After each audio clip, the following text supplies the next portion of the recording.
سڵاتان لێ بە دێوارەتان باش بینەرانی عزیز و خۆشەویست، خۆشحاڵم کە ئەمێوارە بە شوێکی ڕاستەخۆ لا پرۆگرامێکی نوێ لەگەڵتانم. هیوادارم هەموو لایەکتان بەم کەشوهاوا ساردا تەندروستێکی باشتان هەبێت و ئاگاداری تەندروستی خۆتان بن. عزیزانی ئێمە وەکو دەزانین کە دوێنێ یادی 42 ساڵەی شەید بوونی شەید ئارام بوو کە ئەوانەی کە زانیاریمان هەبێت لەسەر شەید ئارام کە کەسایەتی شەید ئارام کە یەکێک بۆ لا کەساتە دیارەکانی یەکێتی نیشتیمانی کوردستان ئەتوانێت بڵێن کە هەر لە تەمەنی لاوێتیەوە تێکەڵی کاری سیاست بە ئەتوانێت بڵێن یەکێک بۆ لا دەستی دامەزرێنەرانی یەکێتی نیشتیمانی کوردستان و هەروە لەگەڵەوەشدا شەید ئارام کە ڕۆژنامەنووس و قەڵەم بەدەستێکی زۆر باش بۆ هەر لەگەڵ کاری پێشمەرگایەتیە بە هەمان شێوە لە شاخ خەریکی چاپکردن و هەروە نووسینەکانی خۆی بووە لە ڕێگەی ڕۆژنامەیەک و کە لەو سەردەمایە خۆی بڵاوی کردوتەوە. من زانیاری زیاتر ناڵم لەسەر شەید ئارام لەبەری میوانەکەم کە لێرەیە ئەتوانین بڵێن کۆمەڵێ بەڵگەنامە و هەروە ڕاست و دروستی ئەو تەواوی ئەو زانیاریانەی کە لەسەر شەید ئارام بێ لەسەر ژیانی شەید ئارام و قۆناغەکانی ژیانی شەید ئارام هەم لە شار هەم لە شاخ لە لای میوانەکەمە کە میوانەکەم کاک یوسف محەممەد بەرزنجیە. کاک یوسف نووسەرە لەگەڵ هەمان کاتە کە لە ساڵی 2015 کە ئەم کتێبەی دەربارەی شەید ئارام چاپ کردو و بڵاو کردوەوە کە دواتر باز لە ناوڕۆکی ئەم کتێبەشەکەین. کاک یوسف سڵاوت لێبێت. ئێوارەت باش. ئێوارە باش، زۆر سپاس دەکەم. سپاس بۆ تۆش. پێشەم شتێ سپاسێوەشەکەم کار کۆماندوبوونێکی زۆرە کێشن، زەحمەتێکی زۆرە کێشن لە بەرهەمێنانی بەرنامەیە. هەرواز سڵاو و ڕێز و درودمەیە بۆ هەموو شەیدانی کوردستان بەبێ جیاوازی. ئەوە سڵاو و ڕێز و خۆشەویستیشم بۆ منەواڵەی کاگارام و ڕۆحی کاگارامی شاد بێ. هەزار جار ڕۆحیان شاد بێت هەموو شەیدانی کوردستان. کاک یوسف، هەموو ئەو بەڵگەنامانەی کە ئێستا لەسەر مێزەکەیەوە هەروە لە بەردەستمانە بێگومان هەمووی بەڵگەنامەی گرنگن دەربارەی ژیانی شەید ئارام، قۆناغەکانی ژیانی، هەمویان ئەو بەڵگەنامانن کە ڕاست و دروستی ژیانی شەید ئارام ئەسەلمێنە. ڕاستە لاوەچێ لێرە و لەوێ هەندێک کتێب چاپ کرابێت یاخود هەندێک لا قەڵەم بەدەستەکان زانیاریان خستبێتە ڕوو لەسەر ژیانی شەید ئارام، بەڵام ئەمە بەڵگەنامە ڕاستیەکانن. زۆر باشە. با سەرەتا لەم کتێبەوە دەست پێ بکەین. کاک یوسف، کامە لە ساڵی 2015 بێگومان بڵاوبۆتەوە کامە هەموو بەرهەمەکانی شەید ئارامی لە خۆ گرتووە واروە ژیانی شەید ئارام. ئەتوانی بڵین کە یەکێکە لەو کتێبانەی کە ئەو زانیاریانەی کە تیایدا بڵاوبۆتەوە هەمویان زانیاری ڕاست و دروستن لەبەر ئەوەی کە گەڕای بە دوێ سەرچاوی باشە لە هەمان کاتیشە ئەتوانێ بڵین خۆت بەریەکەوتن هەبووە لەگەڵ شەید ئارامە، نەک بڵین وەکو هاوڕێی نزیک، بەڵام بینیوتە واروە ئاشنای کەسایەتی شەید ئارام بوویت. ئەوە ڕاستی بێ ئەو کتێبەکەی من هەموو بەرهەمەکانی کاگارام نییە، ینی بەشێکە لە بەرهەمەکانی ئەوەی من کە ئیشم لەسەر کرد زیاتر وەکو کتێبێکی بەڵگەنامەیی. یەکێک بڵێن لەو بەرهەمەکانی کە ڕۆژنامەی ئاڵای شۆڕش بووە کە ساڵی 1970 بڵێن پێش شەید بوونی لە دەڤەری قەرەداغ لە گوندی گوڕباز و لەگەڵ کاک مەولود گوڕبازی و شەید شەماڵ ئەمین پۆڵا مەشهورە لەگەڵ کۆمەڵی خەڵکی تریشە لەو دێیە بە شتی سادە هاتووە ئەم ڕۆژنامەی دەرکردووە. چاپخانەیەکی لەوێ شتێکی بەسیط بۆ چکم خۆی کاگارام زۆر گرنگیە و بەڕاگەیاندن و بەنووسین و ئەوانە چکم پێشتریش خۆی لە ڕۆژنامەی هاوکاریەکی باش نووسینەکانی بڵاو کردووە. لەو ساڵانە لە دو هەفتاکانەوە لە بەغا لە ڕۆژنامەی هاوکاریە ئیشی کردو و کۆمەڵێ وتاری بڵاو کردێتەوە. بەڵام ئەمەی بابەتەی من جیاوازە.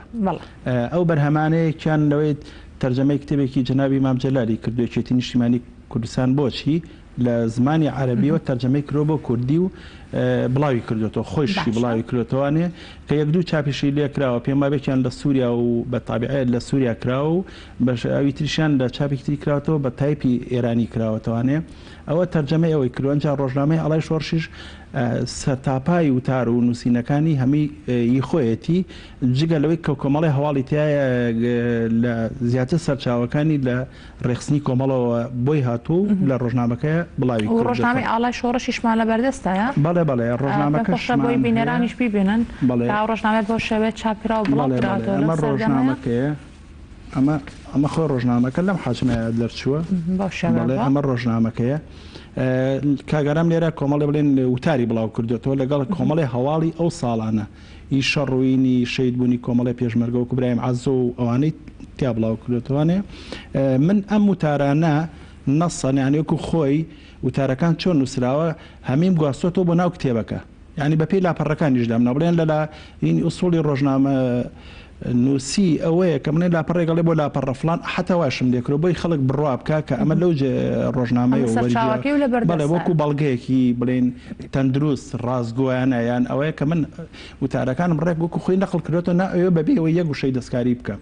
بۆی خەڵک بڕوا پێ بکات چکم ئەمە لە بۆ کاگارام ئەمە شتێکی زۆر گرنگە لەو بڕایم زۆر کەسیش ئەم ڕۆژنامەی نەبینی بێ کاتی خۆی چکم ژمارەی تیراژەکەی کەمە بەشتی سانەوی و شتی دایی ژمارەکانی لە هەمووی خۆی 14 دانیان کردووە ئەی ژڕندەکەم گەشتێت هەنێ شوێن و هەندێک شوێن فەوتا و نەماوە یان ڕۆژنامەکە نەماوە ینی ئەمە دای من بۆ منیش ئەم تارانەی بکرەوە ئەمە ینی دوو شتی کاگەرمێکیانەوە تەرجم وەریجێڕانەی کەوتمان ئیجەنابی مامجلالە یەکشیان ئەوەیە دوای ئەوە چاوپێکەوتنیکی کراوە پێشەوەی بچێتە شاخ چونکم هاوڕێی ئازاتی مەلا شەید ئازاتی مەلا لێرە شەواڵێن بەڕاستی شەیدێکی زۆر مەغدورە یەکێکشە لە پیاوە قارەمانەکان و کەسێکی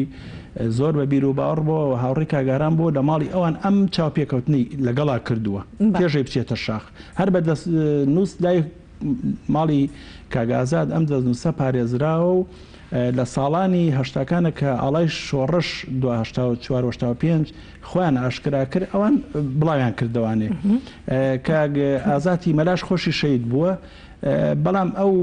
پەیمانەیەوە کە بە کاگ ئارام کە ئەم چاوپێکەوتنە جارێ لە کاتی بڵاو نەبێتەوە لەو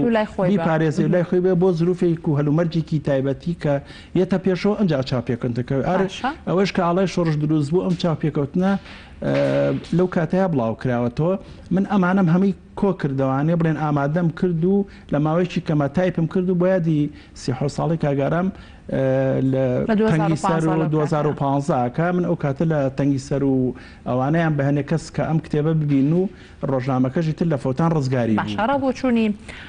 خێزانی شەید ئارام یاخود هاوڕەکان و هەروە دۆستەکانی لەسەر ئەم کتێبە چی بوو ئەو کاتەکە بڵاوت کردەوە وڵی تەبی ئەوانەی کام کتێبیان بینی و خوێنەوار بوون ئەوانەیان ڕەفیقەکانی ئەوانە و پێشەوەش پرسم بە جەنابی کاک مەلا بەختیار کردە و شارەزایی هەبوو و ئەویش لەگەڵ کاگارامە ئیشی کردبوو لە ڕێخستنەکانی کۆمەڵایە پێشەوەی بچێتە دەرەوە ئەمانە دوای هەردوولایان بڵێن بوون بە پێشمەرگەوانە وت من ئەم شتم کردووە ئەوە پیشانە ما شتەکانی زۆر بەدڵ بوو وتی من یەک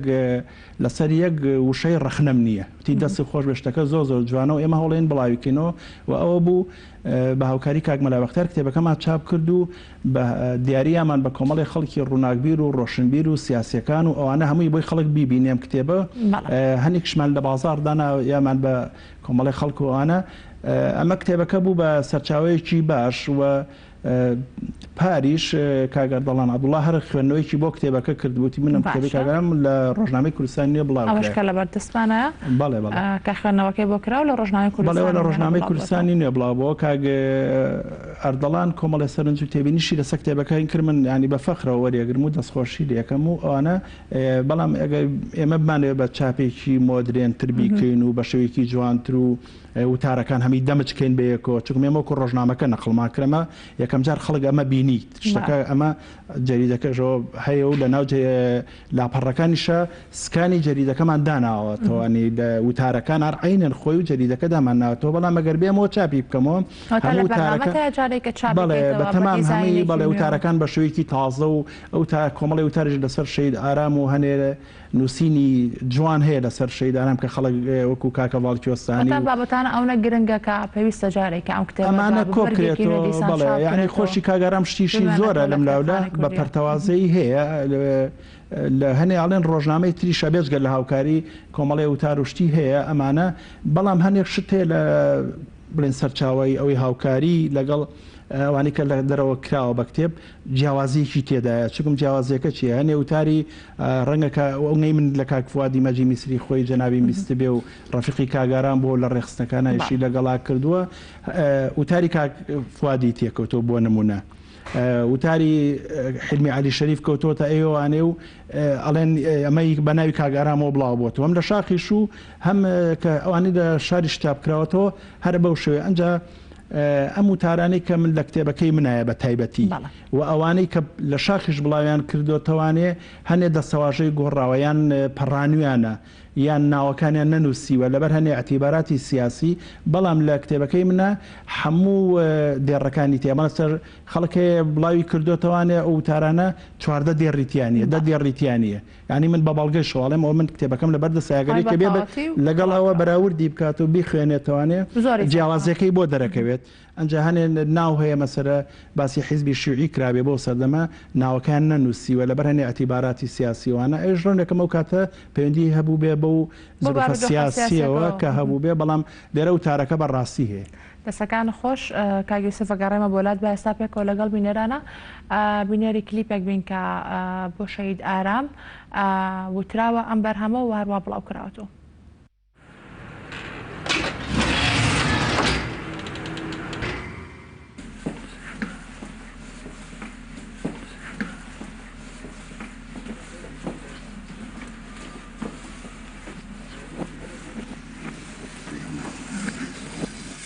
روشانی وگار دالو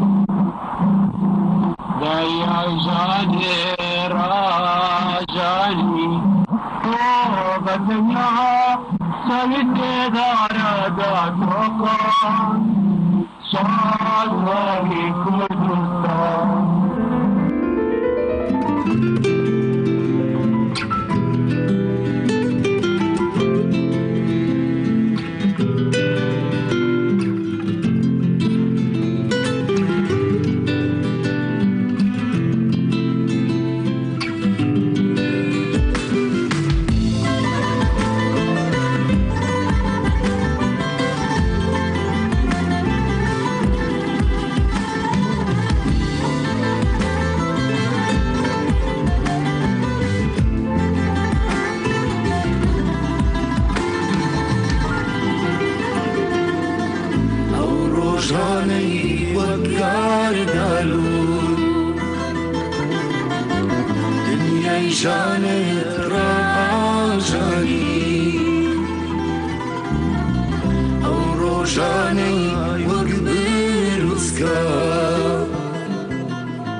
شاویستیدا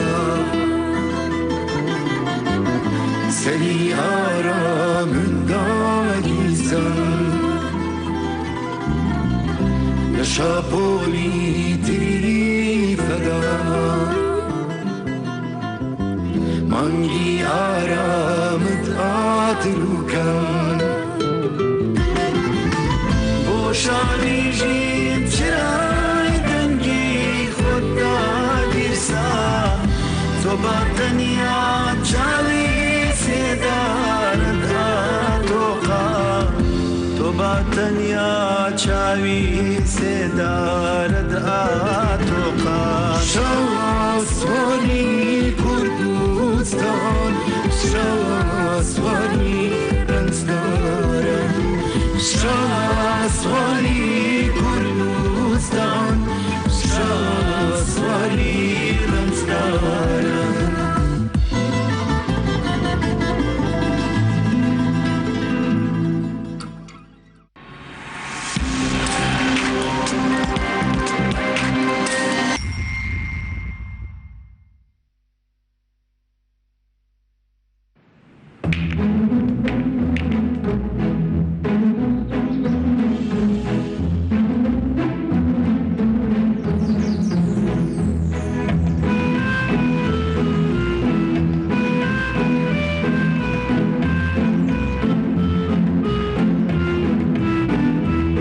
بەرزایەکانی سلێمانیە بەرزایەکانی سلێمانی هێمای شارستانی ژیان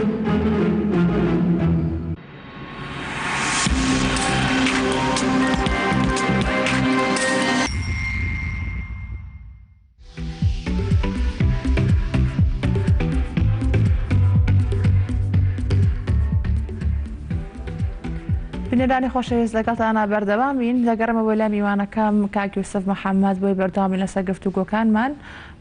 دەربارەی بەرهەمەکانی شەید ئارام و واروە ژیانی شەید ئارام. کاک یوسف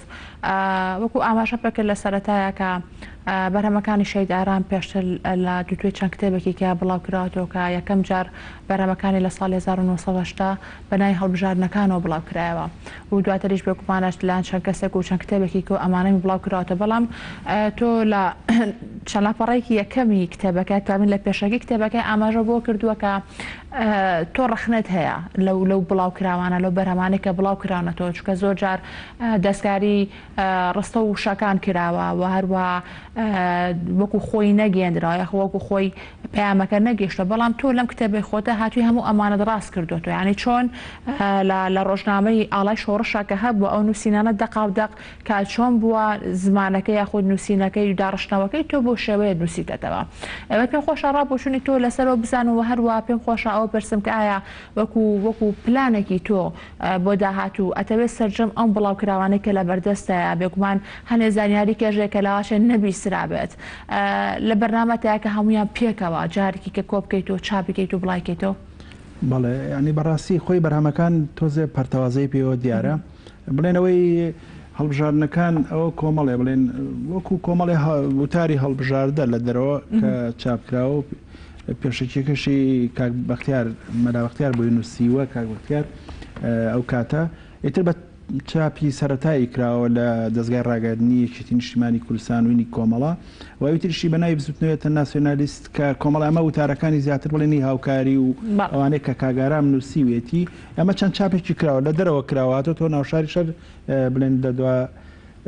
ڕاپەڕینەوە ئەنە هەمی چاپ کراوەتەوە. بەڵام من ئەو پێشنیارێژەکەم بۆ مەکتەبی سیاسی بەڕێز و کاک بەختیار و کاک سالار و ئەو کۆمەڵە کەسایەتی کە هاوڕێی کاگاران بوون ئەم بەرهەمانە هەمی کۆ بکرێتەوانێ بە شێوەیەکی دیزاینێکی جوان بکرێ بە بۆکسێک و ئەو تارانش کە لەسەر کاگارامیان شعرەکەیان چیرۆک بۆ کاگارام نووسراوە شعری بۆ نووسراوە ئەمانە هەمی کۆ بکرێتەوانێ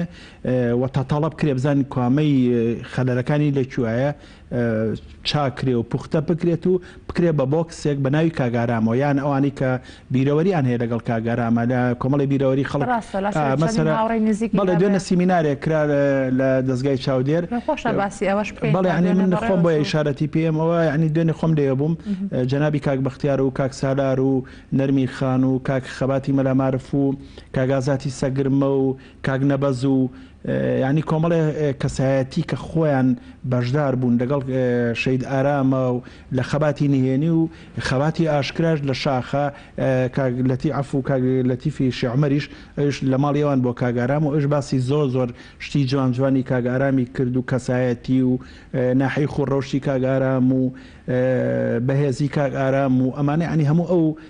برادرە خۆشەویستانە و هەواڵانە هەمی بە جوانی لەسەر کاگارام کۆمەڵشتی نێنی تازەیشیان لەسەر کاگارام باس کرد کە جەنابی کاک بەختیار وتی ئەمە ئەکە هەوڵێن بیکەین بە کتێبێکی باش و هەمی دکۆمنت بکەین ینی ئەوانش ینی ئەمە زۆر گرنگە دکۆمنتکردنەکەی چکم ئەفەوتێ یانە و کەسایەتیانە سبێنێ وەفا دەکەن لە دنیا دەرەچن خۆتە سەر نامێنەوە بەڵێ ئەمانە هەمووی بەڵێ کۆ بکرێتەوەوانێ ینی من هەر کەسێک ئەوم پێ بڵێ هەوڵێم ینی هاوکاری بکەم و لەگەڵێ ئەم شانە کۆ بکەینەوە ببێ بە بۆکسێکی جوان بە ناوی کاک ئارامەوانێ یعنیش زۆر لەسەر بەڵێ یانێ بێ بە تحفەش لە ناو کتێبخانەی کوردیا و کەسایەتی کاگارامی زیاتر خەڵکی ناسێت بۆ دیراسەکردنیش بۆ لێکۆڵینەوە بۆ توێژینەوەی جامیعەکان ئەوانە زۆر کەڵکی لێوەرەگیرێ بە یوام ئەو زانیاریانەی کە دوێنێ باسکرا و ئەو شتە نهێنیانە و ئەو شتە تایبەتیانی کاک ئارام و بە یوام کاک سالار و کاک مەلا بەختیار و کاک خەبات و کاک لەتیف و کاک نەبەز و کاک ئازاتی سەگرمە و ئەمانە ئەم شتانە هەمی بە هاوکاری ینی تەنسیقێ بکەن بۆی ئەم شتانە تەجمیع کرێ و بەڵێ بە هیوام ئەو شتە بکرێ من شان ئامادەم بۆ هەموو هاوکاریەک و ئەم بەرهەمانەی کاگەرام شتی جوانجوانی هەیە بەڕاستی بەڵام تۆزێ تەشویکردن و تێکەڵاوێکی پێوە دیارە ینی تۆزێ تەنزیم کرێ و ڕێک و پێکرێ من ینی خەونی منە بەڕاستی دەستەکانە خۆشکاگی سرگیان زۆر خۆشحاڵم کامڕۆ لەگەڵمان نەبیمانتومان کردی چاوەکەمی زۆر سپاسانەکەم سپاسێم و لایەکتانەکەم زۆر سپاس بۆ لە بینەرانی خۆشەویست پرۆگرامی ئەمڕۆتان پێشکەش کرا هیوادارم پای پرۆگرامەکە بە دڵی شەوێکی ڕاستەوخۆ با پرۆگرامێکی نوێ لەگەڵتان نابن یاوارێکی خۆش بۆ کشلایەکتان